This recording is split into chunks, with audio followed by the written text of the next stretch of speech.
Hello and welcome back to another episode of Inside Mentors' Minds, where we dive deep into epic humans' minds and how they got to where they are today. And today we have a very special guest, a dear friend of mine, and his business has completely transformed my life, Jonson Tan. Welcome, Jonson. Hey, Matt. Thank you so much for having me on. Yeah, this is awesome. I really appreciate you taking the time to do this. So for the listeners, you have an amazing facility, which I would love to get into a little bit later. But first, I'd like to start on you.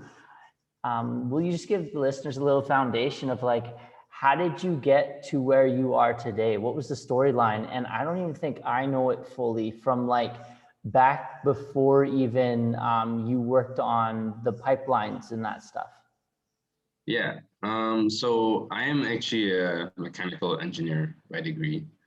And I graduated out of Loughborough University, which is in the UK.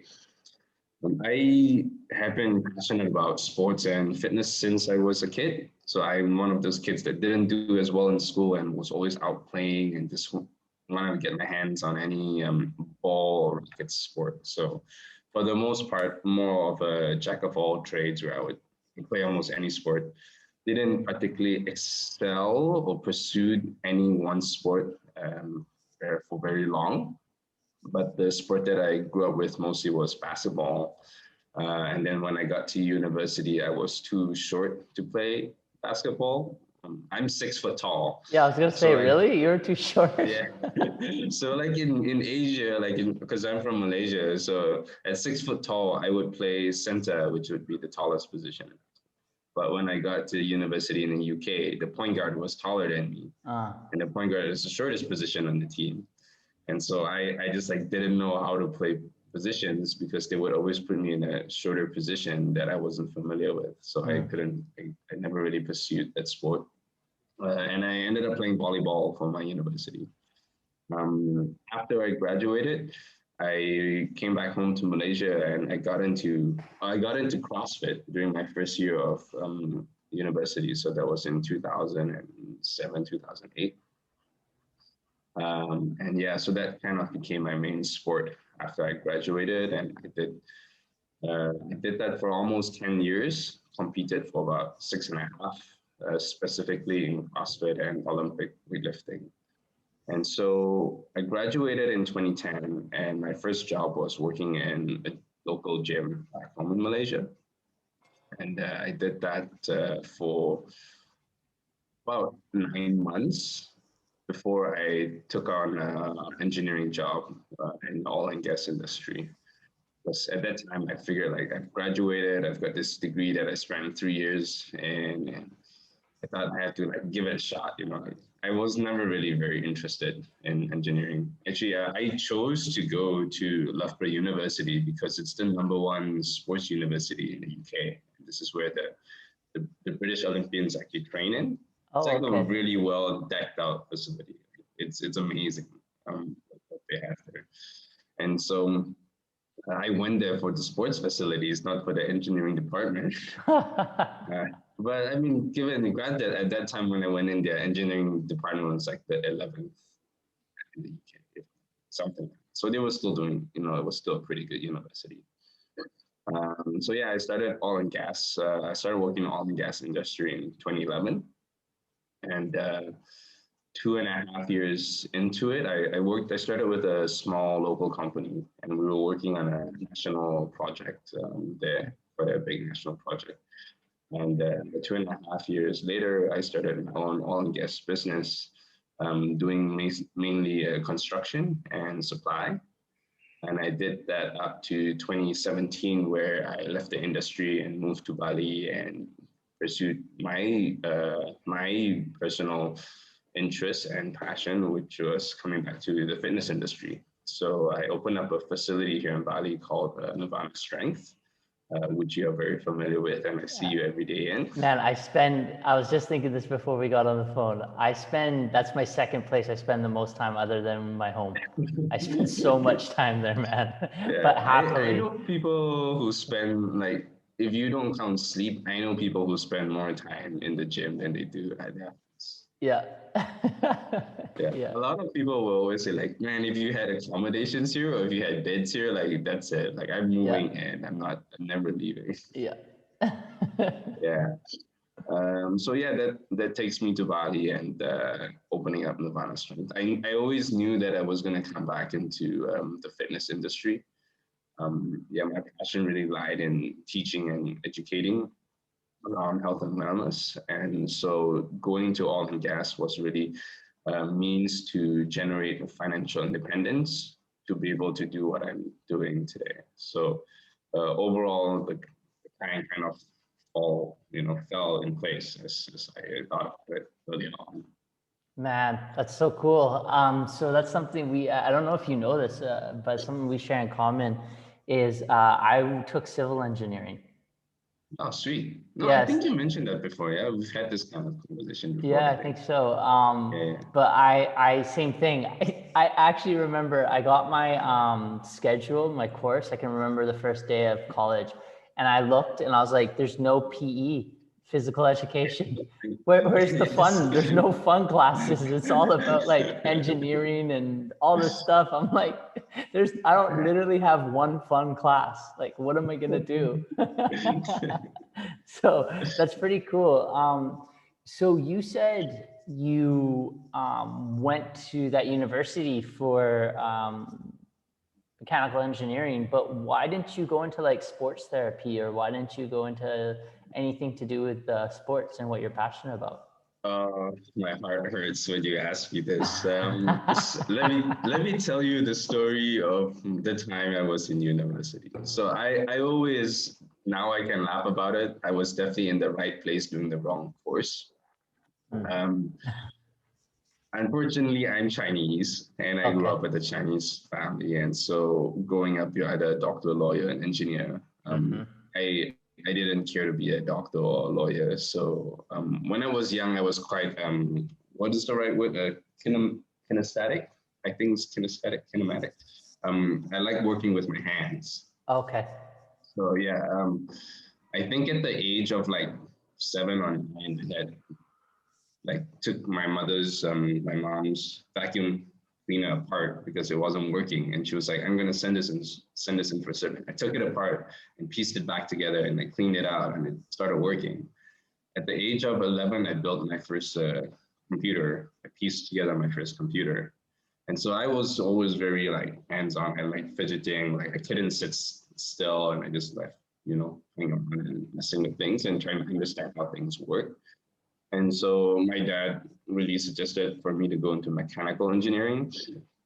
Now, when I was going through my A levels, I wasn't keen on studying when I was growing up. I didn't do very well, and things like that. Where I excelled was more on math, because I'm Chinese apparently, so I do well in that. Guaranteed. You're Yeah, born with the math gene. sciences wasn't very good. It was a big like studies it was really tough for me. It really took a lot of effort for me to get through my A levels, and even then, I remember in my A levels because it was a year and a half. I had spent so much time in tuition outside of classes.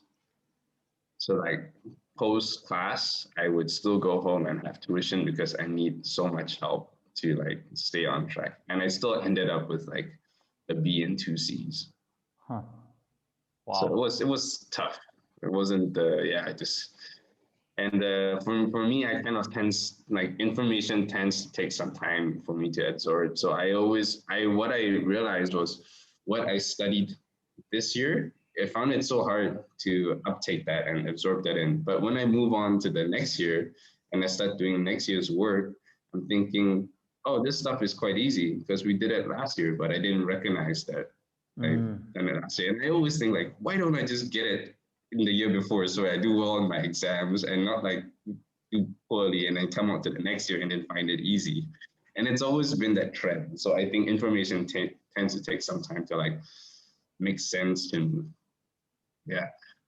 So when I went to Loughborough, the compromise, thankfully, they had a low entry requirement for me. I don't know for whatever reason, but I had a low entry requirement. But when I went to Loughborough, um, I love the facility. I hung out with all the kids who did sports science and therapy, and I was learning off them. Then I was like more than I was actually attending my classes, I would say. Like I don't know if you had the same experience, but in the first week, you kind of have you have this week where you can go to any class you want and figure out what you want to do and things like that.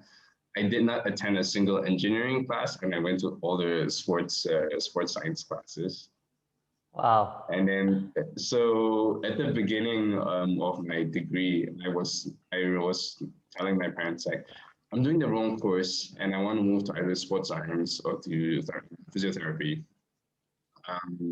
And they said no.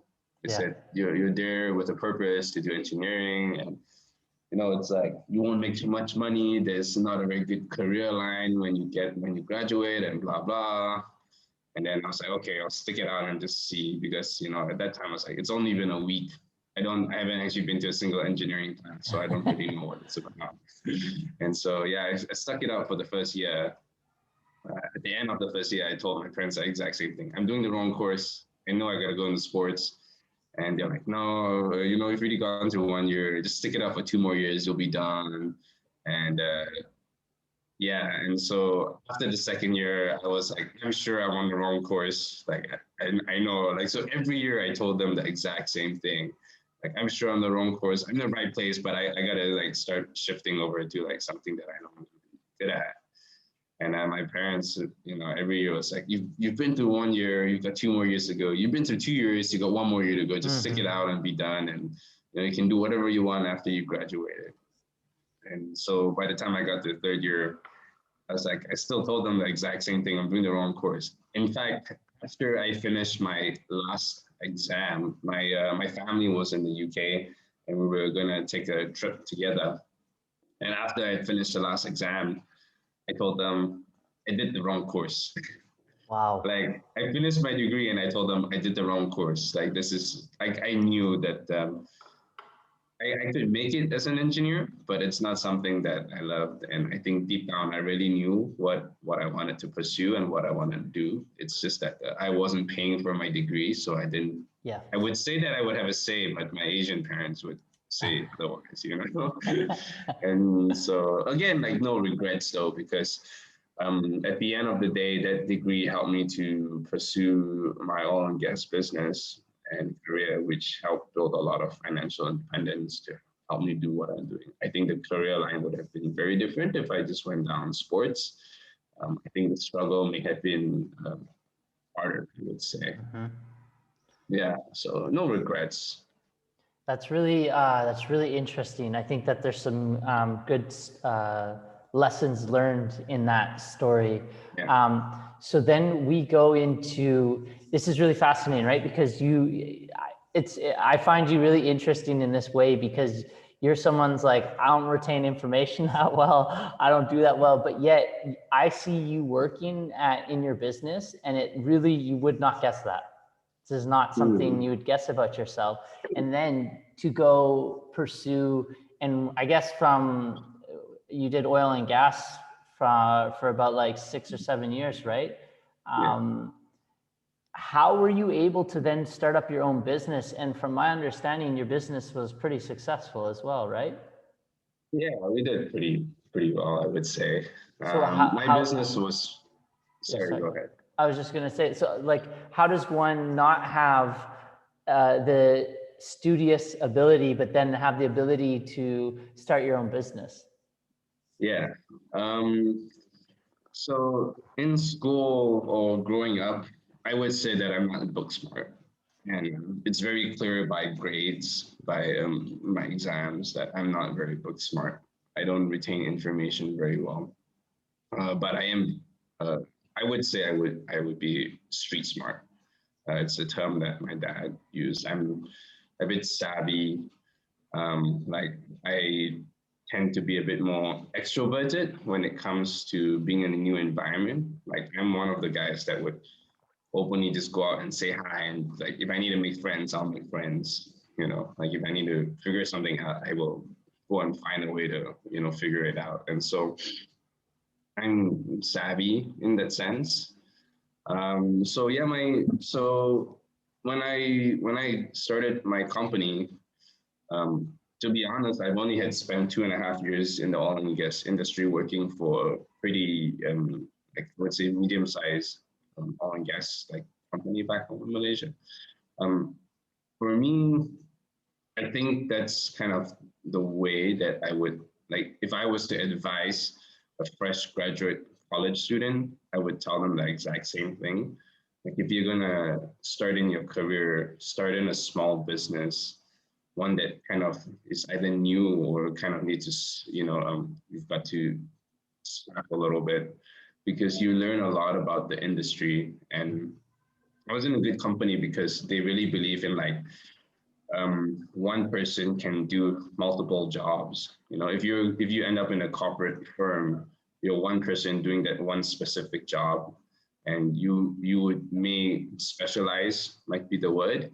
But when I worked as an oil and gas engineer in my first job, one of our projects takes us out south of Malaysia, and we were working in the jungles where we had to build a 30-inch pipeline that goes across the state from the refinery to a distribution point.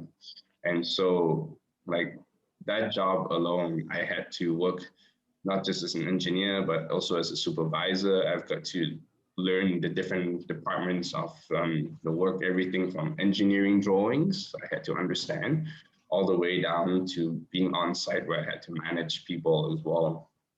And so it was, I think that anyone who's starting out in a career, if you're not a specialist, if you need to kind of find your way, even if you are a specialist, I think you should start in a small business because you really have to learn very, very quickly, and you grow from and you mature from really fast.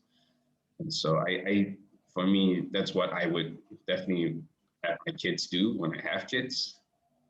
Um, and yeah, so that I learned a lot in my first job. Thankfully, when I started my business, it didn't take a lot to start up the business. I really just had to set up an office where I could have meetings. And how old were you, So Jonson, at that time?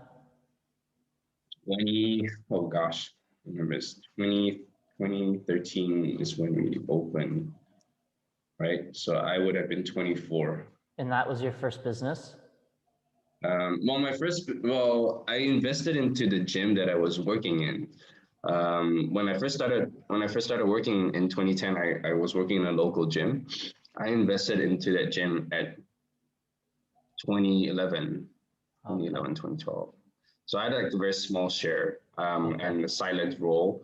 But the first business I started, in 2013 was my oil and gas business. Oh, that's cool. Yeah, all I had to do was really set up an office to have a place to have meetings.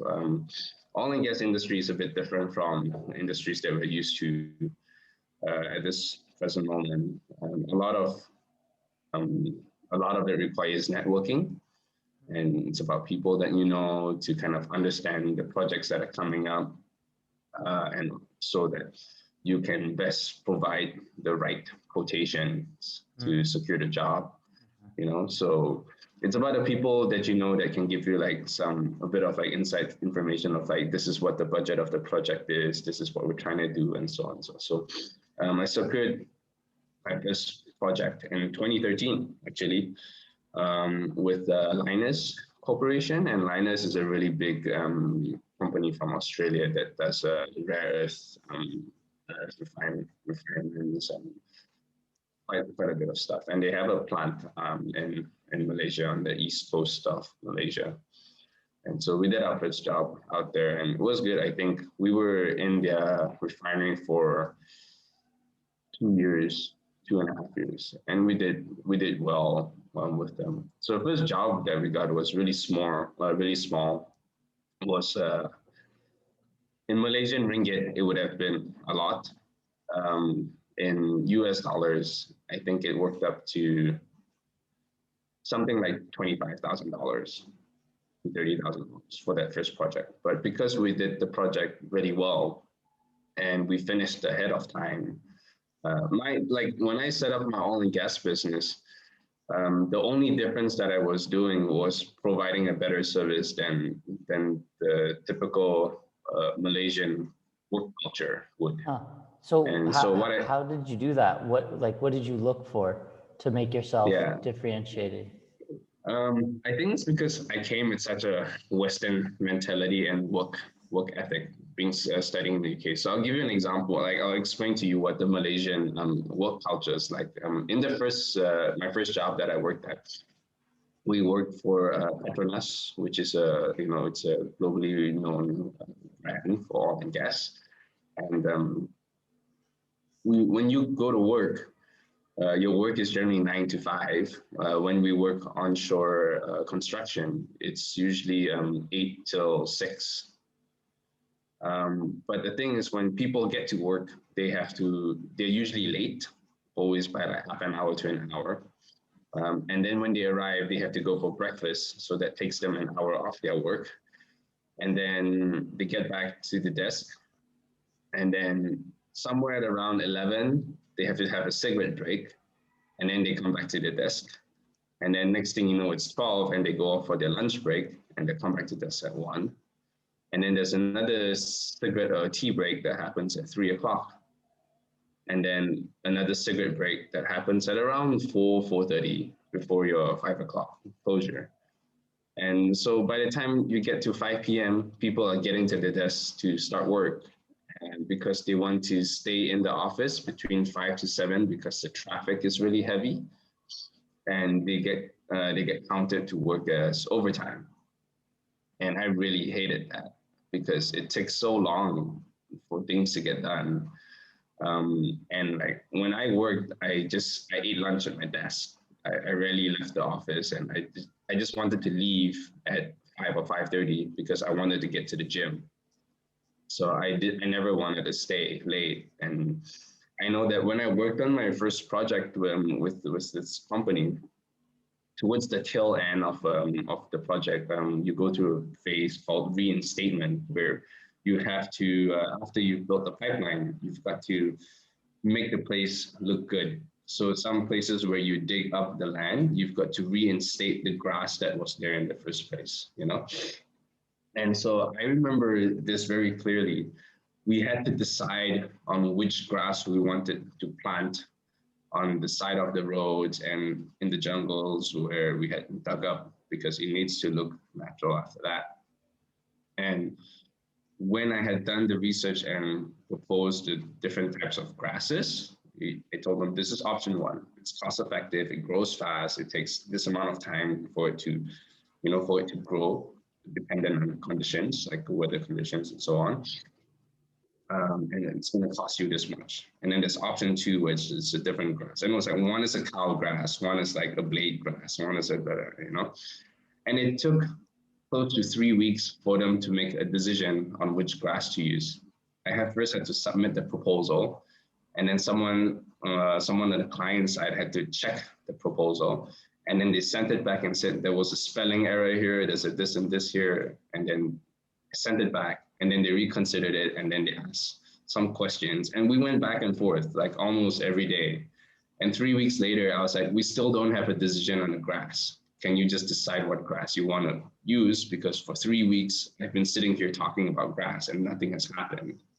I'm just like, just decide so I can go home. That's all I wanted. That's all I wanted. And for this to happen in that 3 weeks, I had gone out on tea breaks and lunch breaks and cigarette breaks with different, with the engineers from my client side, with the project controller from my client side, even up to the managers with the client side, and just like, what grass do you want? And so, yeah, the oil and gas industry is, a lot of it is, it's about networking, and I wouldn't say entertaining is the right word, but you really have to sit and talk and kind of, I don't call it schmoozing, it's just getting to know your clients and befriending them. But it's also trying to get them to understand the position you're in, or helping them make the decision. So one thing I really learned from working in that environment was how to make people think that they came up with the idea, when it really was me proposing it to them. and helping them think it was a good idea so that it could proceed with and so I had started reading a lot more when I started working, things of like books and things regarding mentorship, leadership, negotiations, and things like that. And yeah, it was ridiculous, like 3 weeks to make it come to a decision about what grass you want to plant in a jungle that nobody will see. It really didn't matter, to be honest. And so that was the only difference I was going to do. So when I started my company, it was very small. I had myself and my business partner, one engineer, one supervisor, and one accountant. It's 5 of us. And my rule when I was working is you don't have to come to the office unless you have a meeting or unless I want to have a meeting with you and I'll tell you ahead of time. But you can work from home, you can work from anywhere. The main thing, and I still apply this rule to my business, is as long as I don't have a headache, I know you're doing your job. But if I have to ask you or follow up or I have a headache or clients chasing after me, then I know you're not doing your job. It was as simple as that. And so I gave my team freedom with regards to the hours that they work, where they work, how they work, as long as the work was done. And when you really put it in their hands, they take on that responsibility very well. I rarely find people that don't take on that responsibility very well. And I find that either they work more efficiently or they will put in more hours than is required. And this is down to individuals, would say skills and talents and knowledge. For the most part, when you tell people, hey, you have the freedom of time to work, you can work wherever you want, whenever you want, as long as the work is done, people tend to want to do the work as quickly as possible.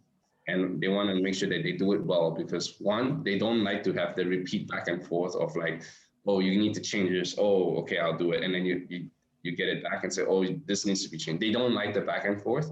Plus, when you tell them you can work as however long as you want, for them, the sooner they finish work, the more time they have on hands to do whatever they want. And so I always found that to be very effective. Often you'll come across people who maybe are not very familiar with the time management. And so that's where you have to, I would say, nurture them into it to a certain extent. Wow. There's some great lessons in there. I appreciate that. Yeah. So now let's go into switching gears into your recent business, Nirvana, and health and wellness. So for the listeners, I've been training at Nirvana for almost 10 months, I'd say now, maybe a little bit longer. But when we talk about a gym, this isn't just a gym. So I've been traveling around the world and seeing a bunch of different facilities within health and wellness, whether it's spas or gyms. And I didn't know that I was looking for Nirvana the whole time. And then as soon as I found Nirvana and I started taking the classes, I was just completely had to unengineer my mind from the conventional way. So for the listeners, Jonson, do you just want to give a little bit of foundation for yes, you're a gym. And when we think of a gym, what do we think in our mind, right? Some machines, weights, treadmills, and all that. But if you go into Nirvana, you're like, where's the equipment? So do you want to just give them what is Nirvana Strength? Yeah, for sure. So Nirvana Strength, for us, when I say us, it's me and my business partner, Ian. Nirvana Strength for us, it's our center of education.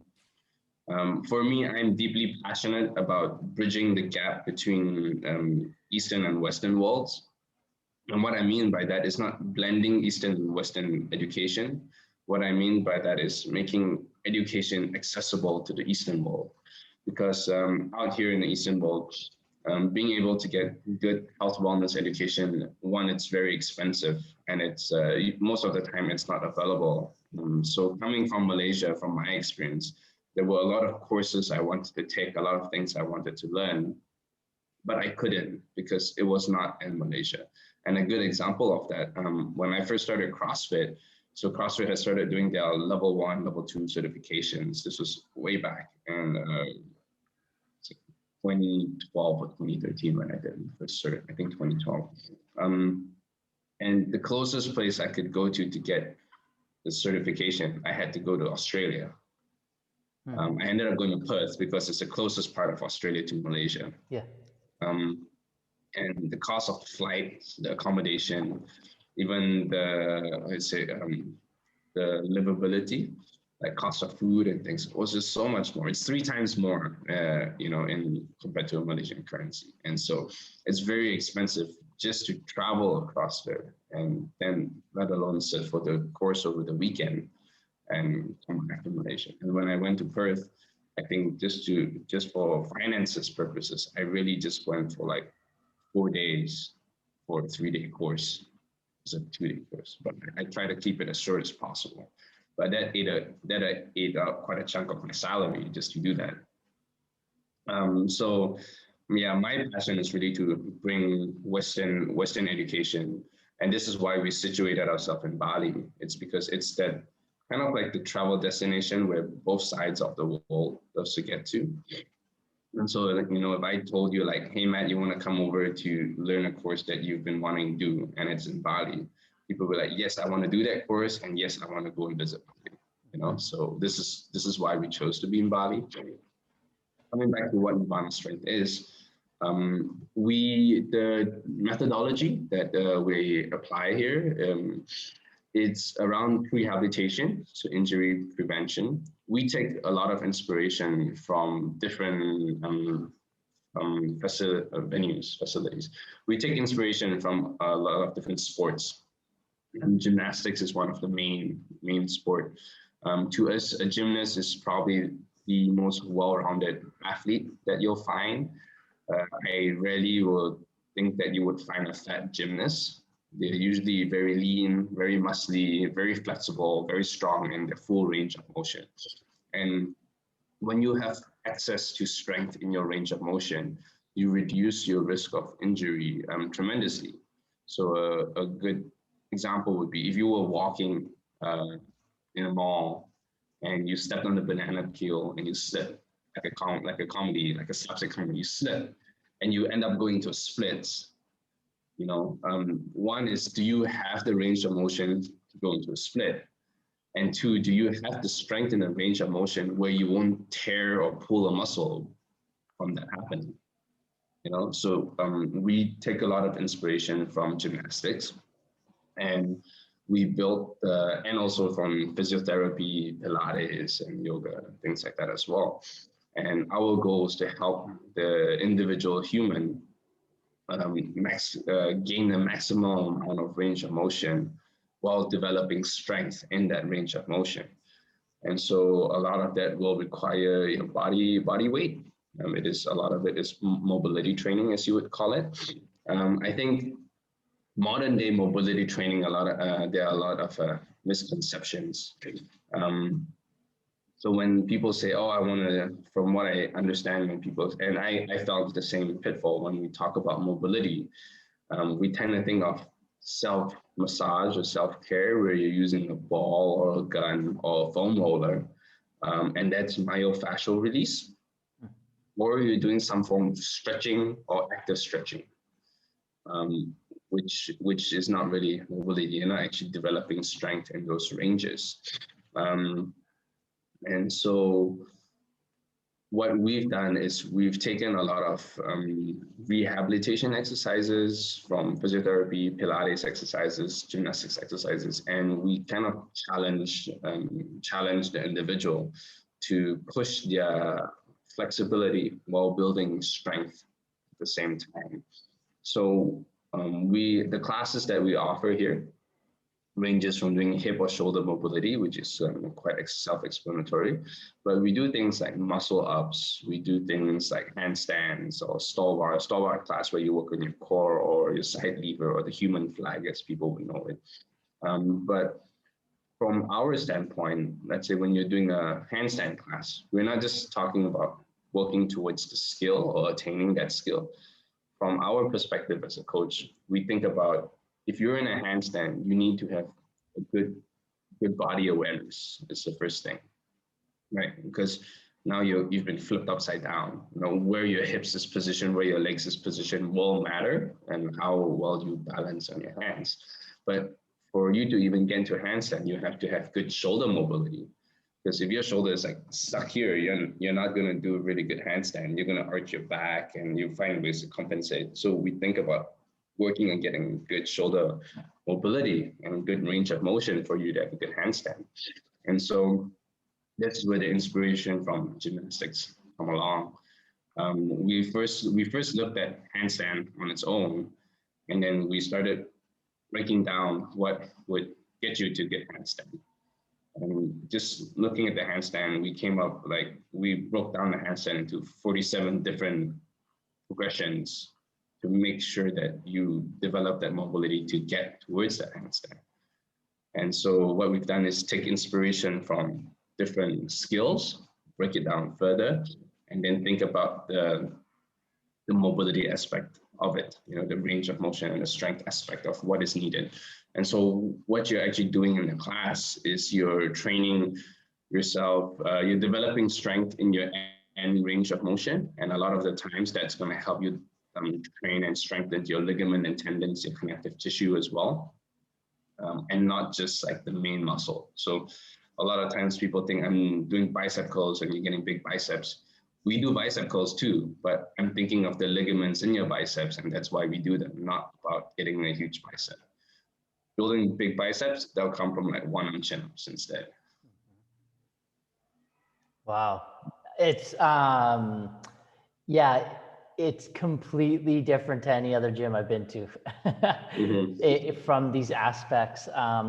It's actually the only gym that I've seen consistently that many amount of like, not only aesthetically pleasing bodies, but also like they're healthy bodies, you know, like there are like one of the things when you say CrossFit, I did CrossFit too back in the day. And I remember I couldn't keep my arms up longer than 10 seconds. Like if I was just to do this, like pain all in my shoulders. And it's actually one of the biggest things I say to people now that like I'm in the healthiest body I've ever been in because I've got full range of motion in my shoulders. Yeah. And they awesome. Feel so good. My shoulders feel so good. Like I can remember being in a similar body like this and I was in pain, man. Like I did not feel good in my body when when I was in this body before, but now it's like not only do I feel good, I also look good, but like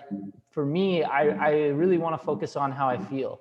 That's really important. And so that's something I feel like I got healthy hips now. I got healthy shoulders. I don't got a sore back. I've got a nice tighter core, like different to the core that I developed before through all these ligament muscles. So it's if you're definitely looking to take your body to a next healthy level, I definitely recommend checking out their gym because I mean, I spend so much time there now because I'm so happy in my body. So what's happening here? Like, so walk me through because when you're speaking about all the stuff that you're speaking about, I remember when I first heard people in your gym and yourself included speaking like this, and I had no idea what you were talking about. So walk me through, because although I did have a body transformation, I also had a mind transformation in there. And so talk me through like day one, I show up, I'm a conventional gym working outy guy. And I come in here and this was me. I'm going, these bodies are epic. Look at what that body can do. Look at this. Look at how healthy they look good. They feel good. How do we transition from conventional working out into the way of being? And what's that journey like? Yeah, for sure. I can't really explain to you what it would be like. I can only imagine it with regards to like walking into Nirvana for the first day, because for me, it's always been a vision in my head. And so like, I've been there every day. I don't know what walking to Nirvana for first day feels like, but we've definitely had a lot of stories shared with us.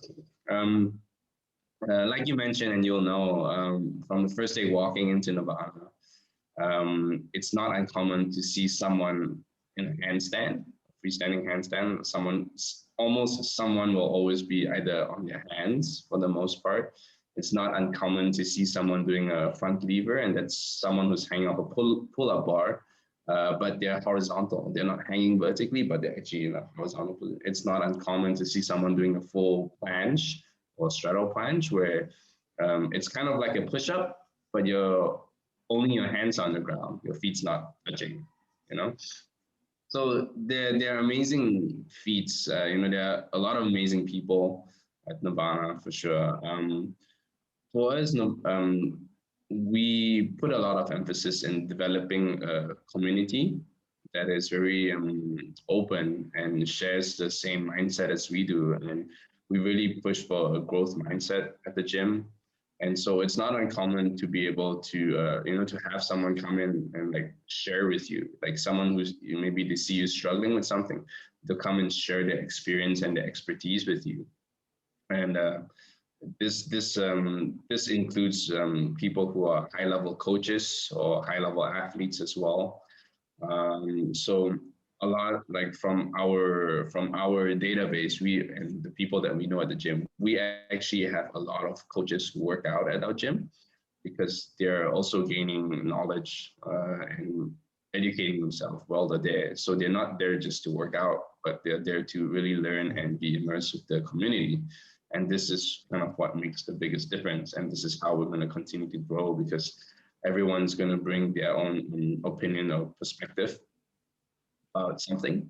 And it's never wrong. It's just different and it's always something new to learn. And so that's why I really love the community we've built there and we love to continue to keep growing that as well.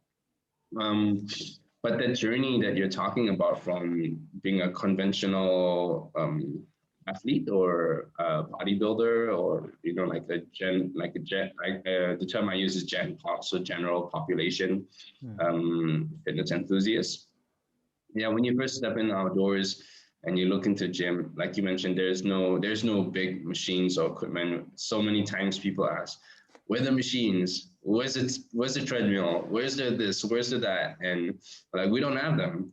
Like you don't really need them. They're great, but you don't need them. And we're going to show you how to make fitness a lifelong journey where you can do it anywhere in the world. Everything that you learn in our class, you can do it anywhere, from the park to the toilet to the hotel room. Like you will be able to work on your health and fitness anywhere you go. And so Nirvana Strength, we have one of our pillars for our business is community. The other is education. Our goal is to not retain our clients. Our goal is to give you freedom in your health, wellness, and fitness. And so our goal is that for anyone who comes through our doors and attends our class, you are going to learn something every class that you attend. And you're going to be able to keep that information and help better yourself. So a lot of times people, when they leave the gym, they go like, oh man, I wish that there's another gym like this elsewhere in the world. Like, I don't know what to do. Like, we have people talk to us and like, I don't really know how to continue my training and things like that. And really for the most part, I tell them, oh, just take a moment to think about the last 2 or 3 months that you've been here and the classes you've attended. When you have a tight shoulder, what do you do? And they say, oh yeah, I just do this to stretch and I do this to, and then I know that like, I got to strengthen my shoulder, so I'll do this. And then I said, when you have a tight hip, what do you do? And then they go, oh, I do this and then I'll do this and that. And I said, so you do know what you're going to do. You just got to go and do it, So we've had a lot of people and they still continually tag us even in their journeys where they're getting better at their handstands. They gain a lot more function, they gain range of motion, more strength, more flexibility. And they'll tag us and they'll send us this testimonials about how much they've improved since they've been at Nirvana. Now, I would like to use the term for what we do. I would term it more as performance training. And so what I mean by that is you can do what we do, you can train the way that we train and apply it to your daily function in your sport. It doesn't really work the other way around. So I'll give you an example. For someone who does CrossFit, we're both CrossFitters, so we understand. So I take CrossFit as a sport. I don't take that as training. Now, when you talk to a high-level CrossFit athlete and you ask them, hey, how do you train for your sport? You don't just do more CrossFit to get better at CrossFit. That only takes you so far. Plus, you'll bring a lot of injuries along the way. For an athlete, you will spend, depends on the level, whether you're a professional athlete or not. A professional athlete will spend about 70 to 80% of their time actually doing their sport. And that's because that's their main income. So they spend a lot of time in that space. But the other 20 to 30% of the time, they're doing what we're doing. They're doing the mobility work, they're doing the performance training work, they're doing the recovery.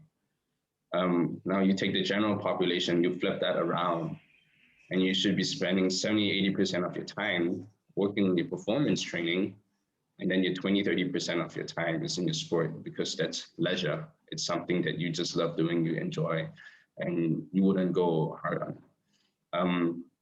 And so the things that we work on, a lot of them, like the joints, the mobility, we work on strengthening your wrist as well. Which I don't know any other gym that really does that. Like I could go through an hour class on just the wrist and still not be done.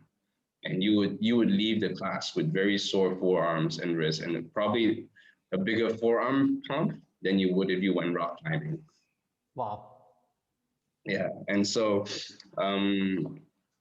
yeah, we spend so much time focused around your joints to prevent those injuries from happening. And I'll give you an example. I don't know if you went through the same thing, but in CrossFit, a lot of times when someone first walks into the gym and they see like, oh, this is really cool. This guy is doing like a butterfly pull up, or he's doing a muscle up. Like, I want to do that. It's really cool. And I was in that exact same boat as well. And so I jump on the bar. It's like, hey, how do I kip? And then they start teaching you how to kip. And you just think of every time you come down from the pull up, or you're going down and it goes, you're just jamming at the shoulders and go, your elbows, your shoulders, it hurts. You don't feel it at the time. You don't even feel it a year in because you think you're getting stronger from all the workouts that you do. But a year in, year and a half or 2 years in, you suddenly go, man, there's this weird thing in my shoulder. I can't figure out what's happening. I just woke up one day and it's like that. That's probably the compounding effect of like all that into your shoulders, and so when we thought of like our face, we think about, okay, if someone first gets off the couch after 20 years or gets off the seat from being in a desk job, and they think of like, oh, I need to lose weight, I need to get in shape. The first thing they do is like, okay, I'm gonna start jogging, I'm gonna start running. Most people generally will do that, which is great.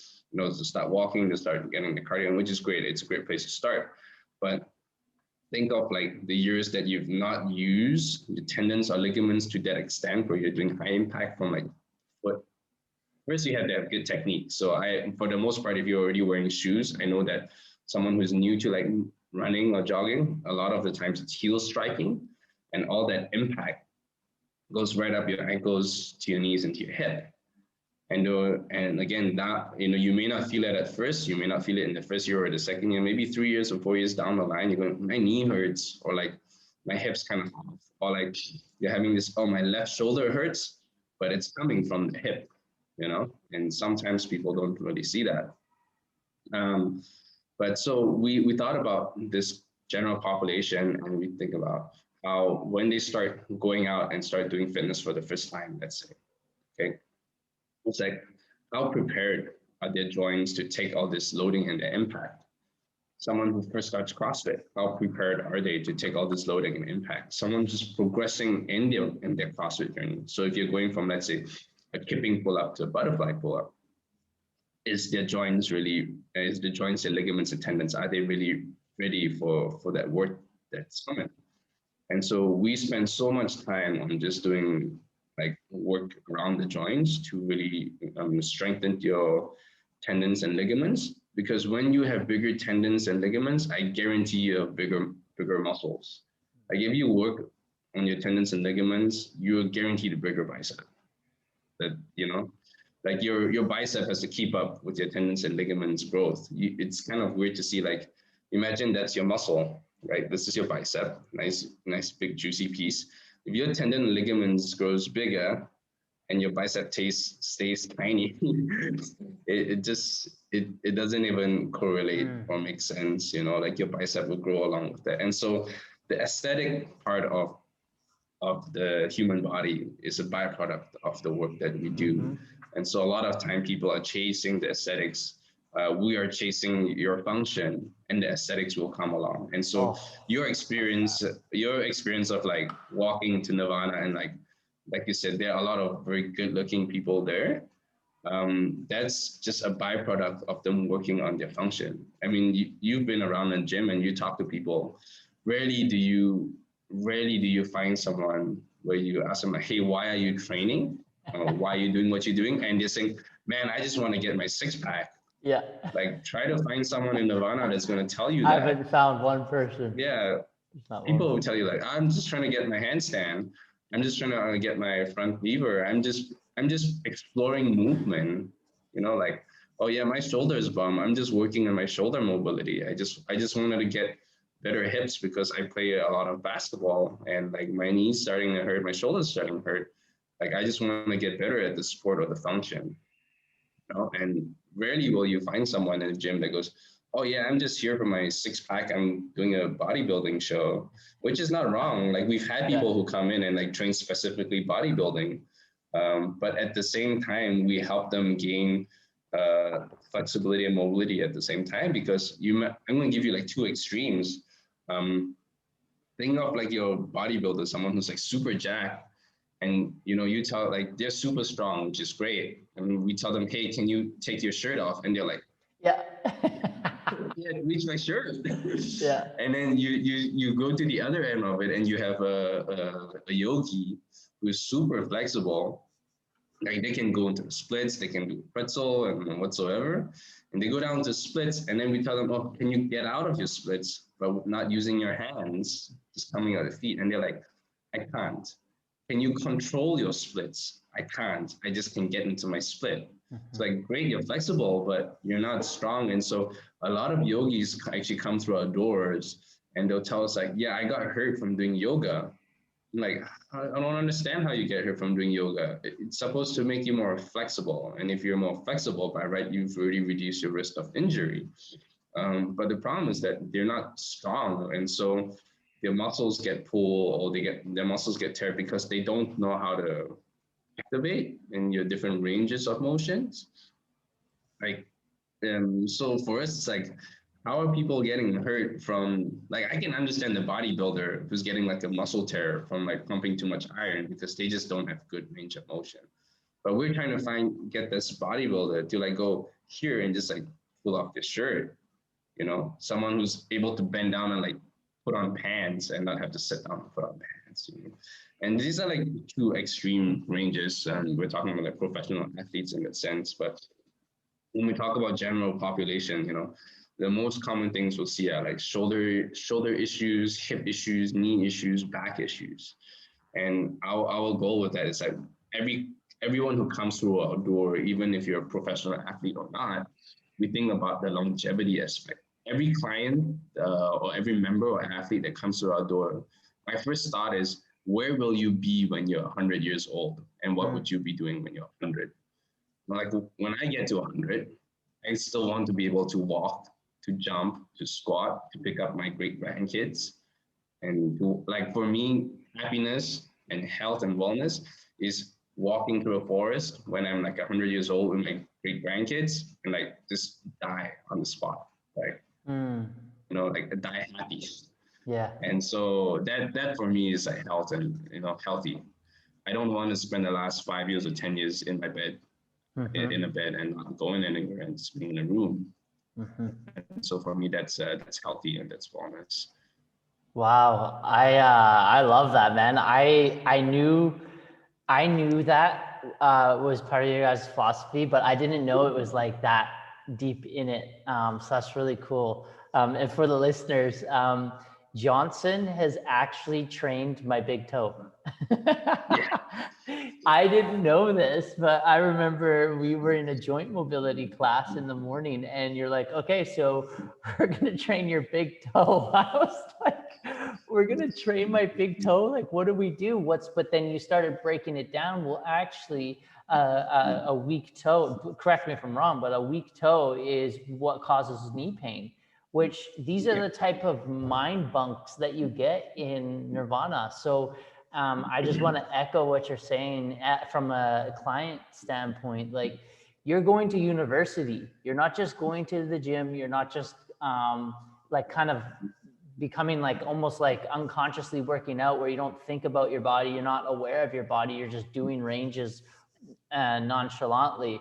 You're really in the gym, and the culture there is amazing. And something that is really special about what you guys do too is your whole philosophy around recovery as well. I think that plays a big part in what separates you guys from a lot of other gyms that I've been to in the world, is also your recovery process. So that's something I really appreciate. So let's dive a little deeper into this health and wellness area. Um, I want to talk one more question about this, and then moving into like practical steps people can do to Yeah. start getting a healthier and like wellness, like actual full wellness in their body.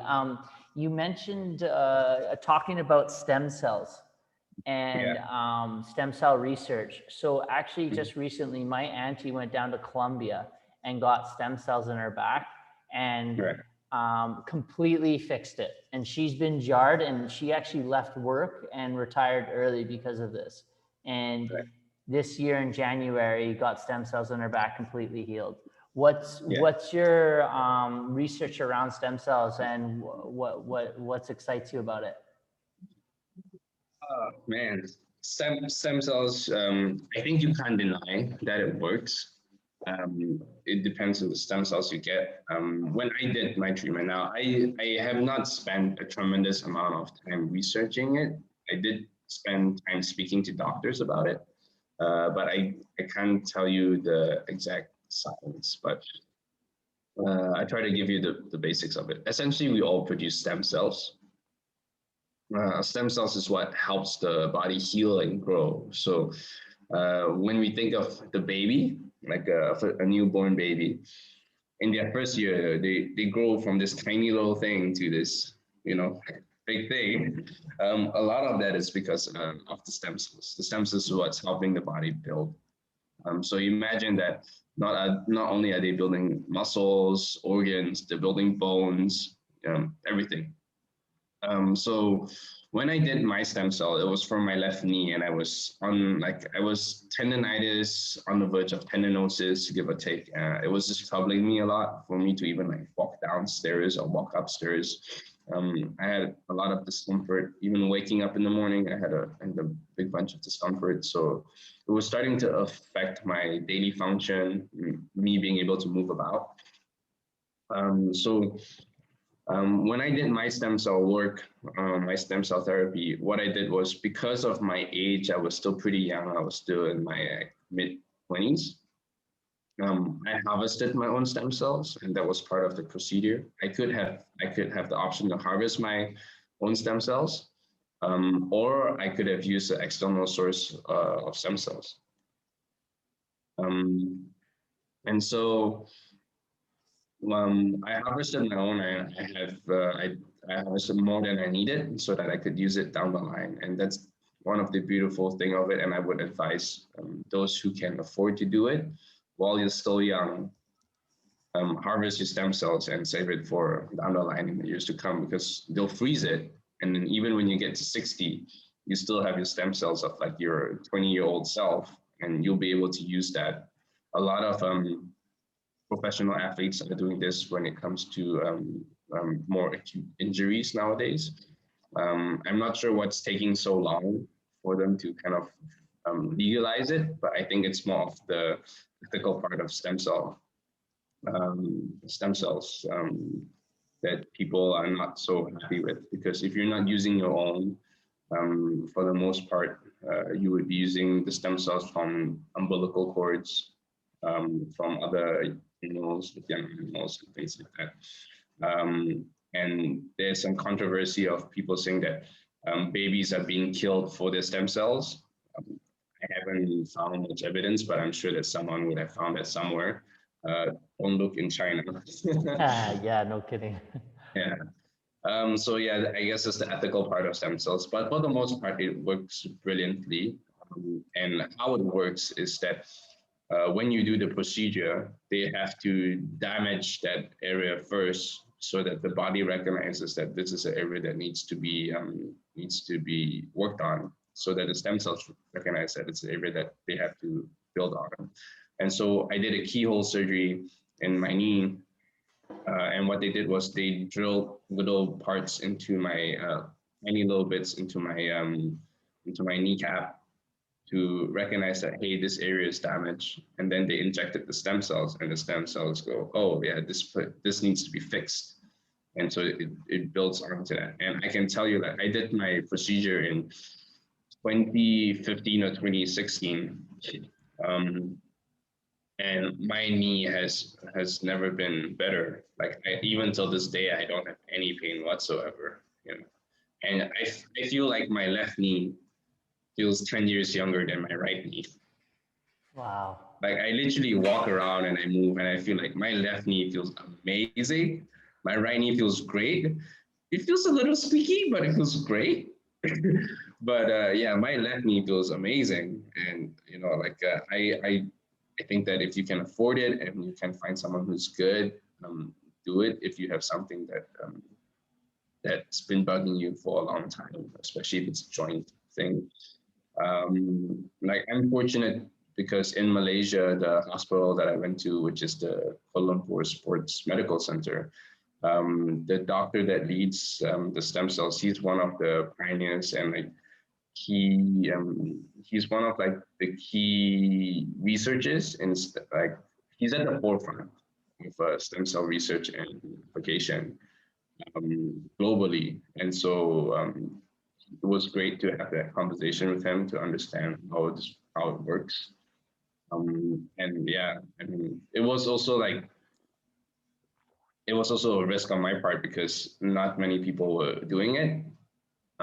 And I was also thinking, do I really need a surgery for something that's like not major, you know? Mm. But I honestly have no regrets for it. I think that while you're young, as long as you're like 30 and below, I would say go and harvest your stem cells, save them for the years to come. I have, and I know that when I get older and if I break a bone or whatever happens, like I am getting the stem cells out and healing that shit. Wow, that is so cool. Correct me if I'm wrong, but the stem cells don't they stop fully reproducing or like around age 20? No, no. The older you get, it's kind of like Bitcoin. The longer you get, there is a life on your stem cells. I'll put it that way. The older you get, you produce less stem cells for sure. Okay. And so that's why I recommend that like at age 30, probably no later than age 30. But yeah, the earlier you get it, the better. Your body still produces stem cells, but tremendously less. I don't know the numbers or the percentages off my head, but definitely the difference between I can't remember the word right now. It's not coming to me. Yeah, the difference between when you're a kid and you're still when you can still grow, and so you know sometimes you have for kids you have to suddenly like from 1 year to the next they have to suddenly like gain in Right. height. Yeah. Yeah, that's kind of like after that happens, your more or less your stem cell production starts to reduce. And this is why like when kids get injured, they heal really quickly. Like if you broke like if you were 12 years old or 18 years old, you know, like if you're 12 years old and you broke your arm versus if you were like 24 and you broke your arm, the healing process is very different. Yeah. It's a lot faster when you're 12. It's just because you have a lot more stem cell production. You definitely lose a bunch as you get older, but you still have stem cells that are being produced, just a lot less. And you know, when you get to the age of like 60, 70, 80, you don't want to really be harvesting the stem cells. One, it take a really long time. Like you could be sitting in the bed for, I don't know, I guess 2 or 3 days versus like few hours. Like I did my harvesting over a span of like 3 hours or something like that. But if I was 60, it might be like 2 days. Wow. But Huh. I also want to make sure that I keep all that stem cells in me because I need that for my own healing. Yeah. Yeah. So yeah, if you can do it when you're younger, I highly recommend that. That's cool. That's cool advice. I don't, I think I'm past the point where I can harvest my own or, I don't know the exact science. I would definitely talk to the doctors about that. But okay. I think if you still have a chance. Like you're still young, you know. Yeah. But I think that you should do if you can do it, and it doesn't cost that much too. If I'm going to try to remember the numbers correctly, but something like $2,000 or less. Huh. Yeah, it really doesn't cost that much. And then, you know, like to store it for the first 5 years, then every 5 years or so, you just pay like a storage fee. It's not even like $100, you know. Wow. Yeah. That's so interesting. I had no idea about all this with stem cells. I didn't even know you got stem cells, so that's cool. And I Yeah, did not many not people know do. I didn't know you could harvest them, so that's really cool. That's something that I'll have to look deeper into later on. So let's get into like a practical aspect of this conversation as we're coming to the end of the chat. I think for a lot of people right now, the information that you have regards to rehabilitation and exercise and all that, what are some, so say for example, I'm a listener right now and I heard what you were talking about. I'm like, wow, you know what? I've been working pretty conventionally. I didn't even think of these aspects of working out. What could be my first step? Would you lead them to some information? Would you lead them to your stuff? How could I start applying and looking at my body differently in terms of health and wellness and longevity? Yeah, yeah. For me, the first step would always be to understand your values and making sure that you are working towards those values. So I'll give you an example. When I was doing CrossFit, my values at that time was I want to compete and I want to win competitions. And so I would spend a lot more time doing CrossFit to work towards that. Over time, those values changed for me. I no longer want to compete. I want to live to 100, walk in the forest with my great grandkids, and die happy doing what I love doing. Um, and so I think of that longevity aspect of it. Now, for a conventional athlete, or I would use the term general population, you have to first understand why you're doing what you're doing. Like, why do you want to lose weight in the first place? Why do you want to look good in the first place? Is it because you're trying to gain the attention of a certain female? Is it because you want to get married? Is it because you feel you need to gain energy? So understand why. Um, and it's a deeper conversations that we generally will have with individuals to help them understand what they, why they're doing what they're doing. I think everybody should really spend some time reflecting on that and understanding their values at the end of the day. Um, but yeah, a good place to start is understanding why you're doing what you're doing. Easier place to start is first recognize what are pain points or problems that you have, because we get so used to doing what we're doing on a day-to-day basis that sometimes we don't even recognize that it's an issue anymore. So it's not uncommon for us to find to have a conversation with someone who says like, yeah, I've had this shoulder injury for years and I just kept training and pushing and it's just normal. It's there. But like, hey, if it's an injured, it's not normal already, Like if you have this dull ache or dull pain that's there every day, that's not normal, you know. So sometimes it's hard for people to recognize even like you were mentioning, like earlier on, if you just had your hands up here and you think of like, I can hold this for 10 seconds. And if that's just all you've been able to do for your whole life, you'll just think of like, this is normal. 10 seconds is normal, like this is normal range. And then it doesn't come to a point, it's only until you come to a point where you see someone do this and just like, wow, wait a minute, that's not, my shoulders are not normal, like, or is that person not normal? So I think one of it is also understanding what are pain points that you may be struggling with. I'm sure that everyone always has something to work on. There isn't a perfect human in the world, no perfect human body. Um, and so yeah, recognizing these two things will give you a lot of direction of like where to start.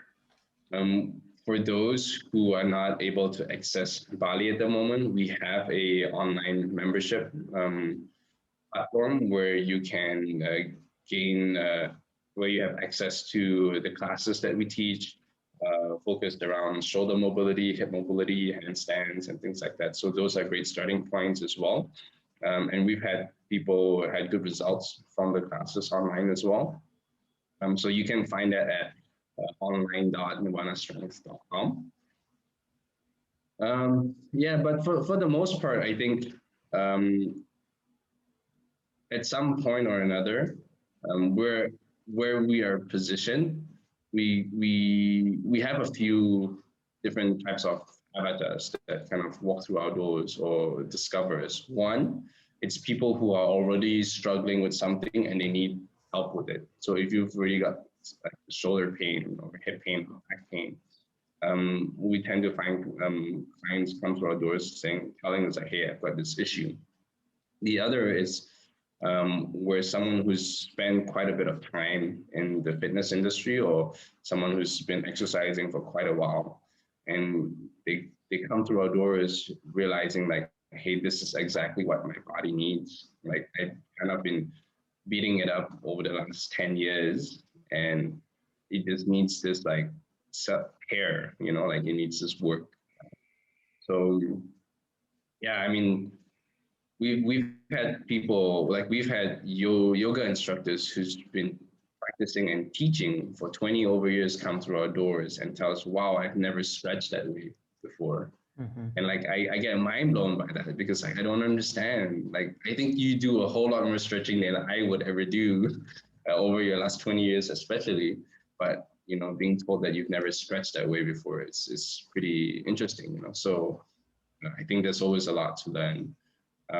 Yeah, the starting point is different for everyone.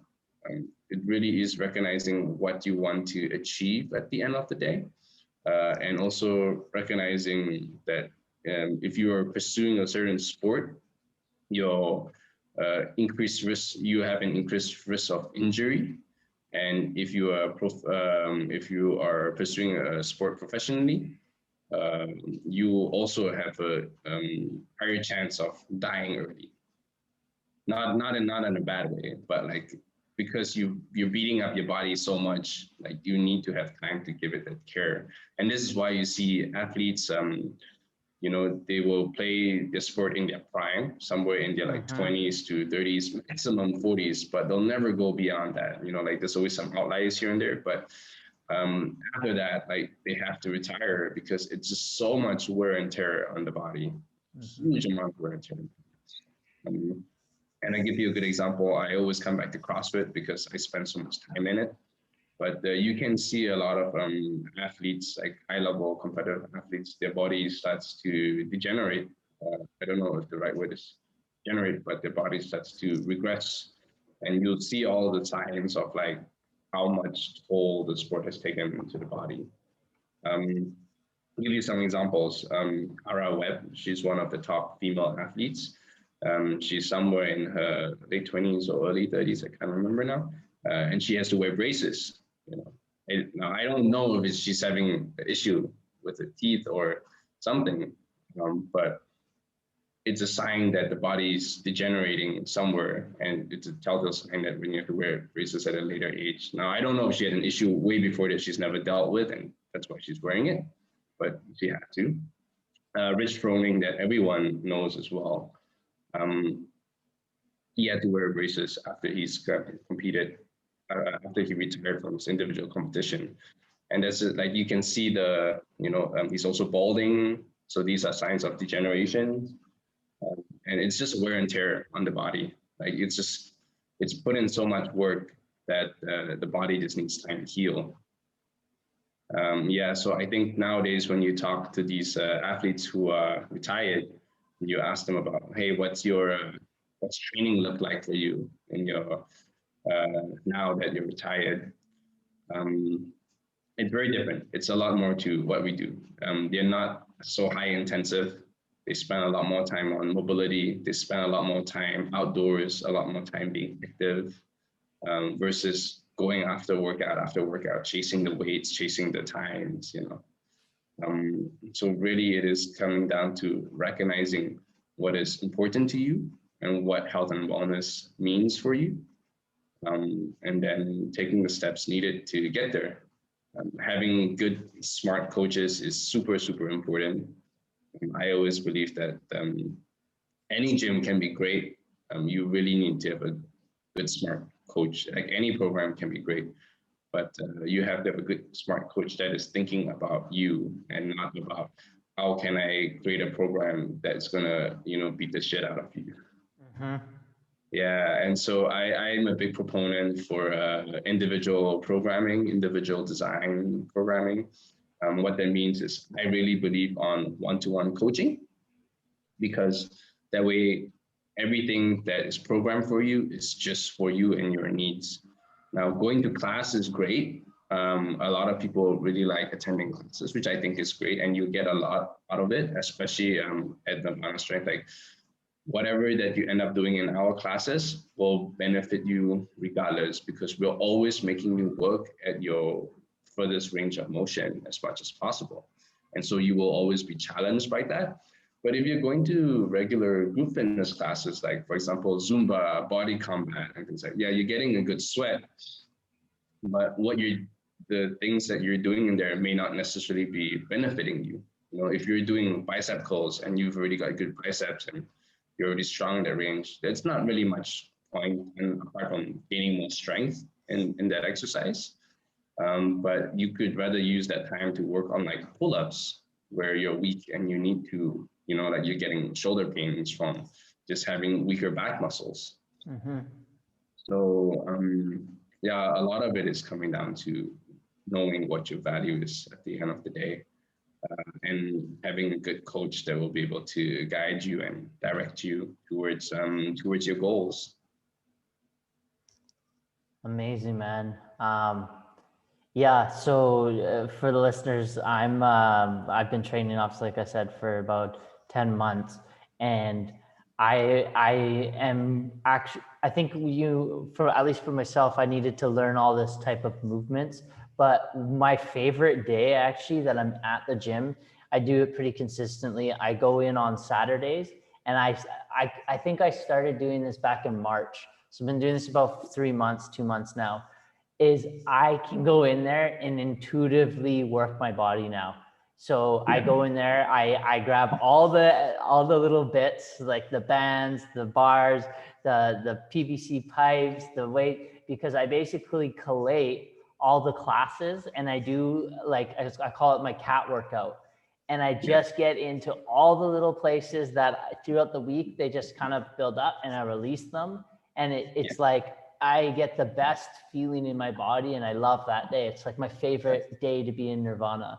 And so I call it like, you do all there's a lot of non-sexy movements in Nirvana that actually lead up to you just feeling better sitting in a chair, or you just feeling better walking. Like all these things that you don't think that you need to train or that you would add to that, but then it's like training with intention. So I really appreciate that, and you speaking. So we're gonna just move into the last round here. Is it called the lightning round, where I'm just gonna ask you a couple of questions that are like interesting. I ask at the end for every guest. And so answer them within like 2 to 3 sentences. if you, or however much you want. I talked to the guy last time. He said, dude, I don't speak in lightning. I can't speak in lightning. Took about the lightning Yeah. round took about 25 minutes. Yeah. That's okay. Uh, So Jonson, what's your okay. favorite app on your? Before we jump into that, Yeah. hold on. Before we jump into that, I just want to touch very quickly on the bit that you mentioned at the end. You said at Nirvana there are not a lot of sexy movements, and it's true. I think that you have to build a very good foundation, right? Foundational work is never sexy. Like doing planks, like everyone can do planks. It's not a sexy thing, but it really does help a lot. Um, I think that when I have clients, I have the conversations where they ask like, hey, where's all these like cool stuff that I want to do? Like I wanted to, my goal was to do this, but we're not working on it. And yeah, I always tell them that a good program is not sexy. You have to earn sexy. Mm-hmm. You really have to earn your sexy moves and stuff. Because if you don't have good foundation, if you don't move well, I'm never ever going to give you something that's gonna be high risk of injury. And so you have to earn your sexy movements. And I'm glad that you brought that up, and you recognize that movements are not sexy, but like it's not, but it will definitely pay off, and you would definitely be very sexy after that. I promise you. That's what's cool. Over the long term, sexy is the byproduct of these movements. Yes. Yeah, it is. But initially, it's like I can remember doing the one where you're on the side and your one leg is like it's like scissored or whatever, and one of your coaches asked me to lift my leg up, and so I was like seeing her do it, and I saw how high her leg got, and I was like, okay, nice. Never done this move in my life before. I went to go tell my hip, and that's the first time. I was like, wait, no, I'll get this. And it wasn't working. Like my leg wouldn't lift. I'm like, what? How have you given me something in my body that I've never done before? I consider myself like, I did yoga and all this stuff, but like I literally signaled to that part of my body, do this movement, and it didn't move. And then I actually started laughing after that. I was like, wow, it's like my second class or third class there. I was like, man, I've got some places to work on my body now. Like, this is cool. It inspired me.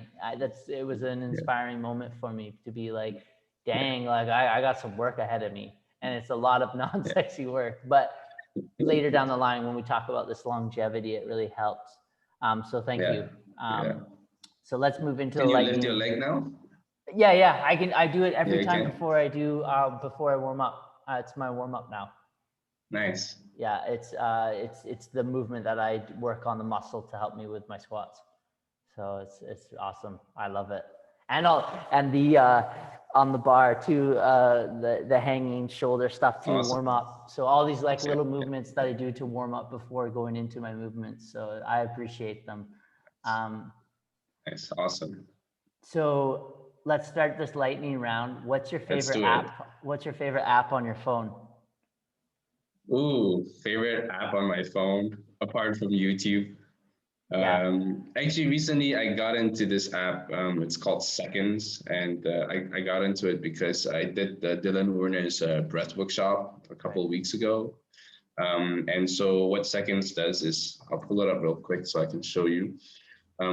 It's a timer essentially, but it allows you to program things out completely. And so what I've done is I've got an athletic breath sequence down there. And I click into that and I've got everything programmed out. So that's cool. Down to seconds. And so it's just a continuous program of different, like it will remind me like breathe, inhale, exhale, hold my breath, inhale, and things like that. And it just has like, so I've been doing this at least 2 or 3 times a week now post workout. This recovery breath sequence particularly has been really good. One thing I realized over the past year or two, I had 2 years ago, I had like a weird back injury thing that you know about that I've mentioned to you before. And after that, I noticed my breath has kind of not been as great. Like I'm not able to take as deep of a breath as I was able to before that I remember, especially in the competitive days. And so I found like things were kind of a bit sticky. And so doing the breath workshop was a really big help. And now I'm putting putting more thought into my breathing and like expanding my lungs and getting the muscles to really open up more. And that's been a big help. Like it's improved my sleep tremendously. Whoa. Yeah, that's one of a big change for me. That's awesome. We'll have to chat about that off camera at a deeper level. Yeah. I'm interested in that. So Yeah, the for next sure. one is, what's your most gifted book that you give to people? I have a few. It depends on where they are in the journey. Um, I think understanding masculine and feminine, I would say The Way of the Superior Man is something that has deeply impacted me for my understanding between masculine and feminine. It's really important for a coach to know the difference of masculine and feminine. It really helps with the communication and understand the relationship. So I think everybody should grab a copy. Like I'm not sponsored by this author in any way, but yeah, I think it's a very good book. When it comes to relationships, because I'm newly married, and I've always been fascinated by relationships. So if you're talking about a relationship with your immediate partner, whether you have a partner or you're seeking a partner or you have a partner now, this book is called His Needs, Her Needs. Okay. And I can't remember the author. I have the book in storage at the moment. His Needs, Her Needs. I'll look it up for you. I really like that. A book that I'm reading right now that I would definitely recommend for those who are for anyone really is the title. I think it's called Tribe by Tim Ferriss. And what he's done is essentially what we're kind of doing now, where he has this thought out questions, like 7 to 10 thought out questions that he sent to top high performing individuals in the world, and just have them reply. And he's just compiled it all into this one book. And so you're learning a lot of experiences from these amazing people that almost everyone would know. Things like Ashton Kutcher, Rich Froning, like you've got all these like actors, actresses, big corporate CEOs all in there. And they're sharing their experience, like the books that they give away, one failure that they've learned a lot from, and all these things. And I've been really enjoying that read a lot, because like it reminds, like I get to look into the minds of like how some of these top CEOs, they give away their tips, like decision making and things like that. And that book alone gave me about 1,000 books that I have to read now. Wow. Yeah. That's cool. So I've been really enjoying that. I've been reading that before bed every night. So. That's a great book. I've looked Yeah. into it. I haven't read it. I just skimmed through a couple pages, but that looks like a great book. Yeah, it's a very simple book that I don't think you have to put too much focus into it, but from what you learn from it, it's a lot. Especially if you're aspiring in your career, or even if you're a CEO or you own your own business. I find that I've learned a lot from it. It makes me want to look into the other books that they recommend and things that they've suggested as well. Yeah. That's cool. Okay, so last one. What's a recent habit you've developed that's benefited your life in the last 6 months? Definitely the breathwork stuff. I wouldn't call it a habit, but definitely the breathwork stuff has been a big impact for me.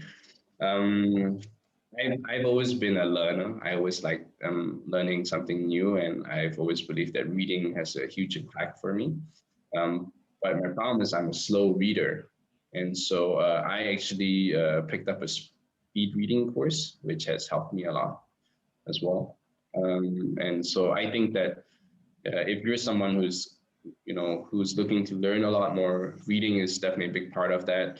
It's really important to pick up a speed reading course or learn how to speed read, because at the rate that I read, I would read a book once every 2 months. Or, like it takes me, even if I put like a good effort into it, it takes a really long time. Let me see. On this course, they mention it. On average, a person would spend something like close to 3 hours a day reading something, whether it's on their device or a book, reading emails, reading social media, blah, blah, blah. Wow. And that's on average, like almost 3 hours a day.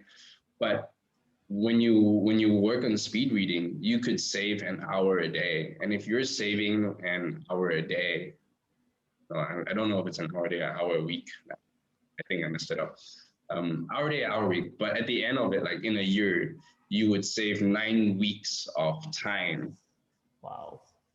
You would gain back 9 weeks from just learning how to speed read. Even if you just double the average speed reading rate, you would gain back 9 weeks of time that you could do almost anything else that you want with that 9 weeks of time.